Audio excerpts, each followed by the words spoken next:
BJP பாராட்டுவேன். எப்பன்னா ஐயா KN Nehru மீது, ஐயா செந்தில் பாலாஜி மீது, ஐயா வேலுமணி மீது, அதுக்கப்புறம் விஜயபாஸ்கர் அவர்கள் மீது நீங்கள் வழக்கு தொடர்ந்து அவர்களை செல்ல வேண்டிய இடத்துக்கு இருந்திருந்தால் நான் உங்களை மதிச்சிருப்பேன். சரி, அடுத்தது கரூர்ல இருந்து 41 பேர் வந்துட்டப்போ விஜயை பத்தி நீங்க எதுவுமே பேசாம 41 பேர் செத்ததுக்கு அப்புறம் அமைதியாவே இருந்தீங்களே. எனக்கும் விஜய் அண்ணாக்கும் எதனா பிரச்சனையா?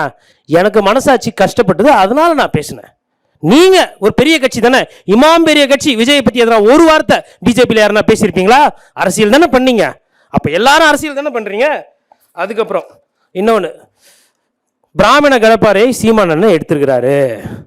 ஒரே ஒரு விஷயம், இன்னைக்கு எல்லாருமே தாவேக்கா பத்தி பேசுறோம். விஜய் அவர்கள் அண்ணன் சொன்னது உண்மை. அடுத்த முதல்வர் விஜய் அப்படின்றது சமூக வலைதளத்தில் அதிக பேசுபொருள் இருக்கு.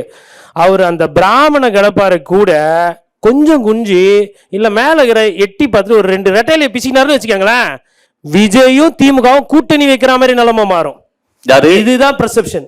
நாம் தமிழர் கட்சி ஒருவேளை பாரதிய ஜனதா கட்சி அதிமுக கூட்டணி சேருதுன்னா அரித்மெட்டிக்கே மாறும்.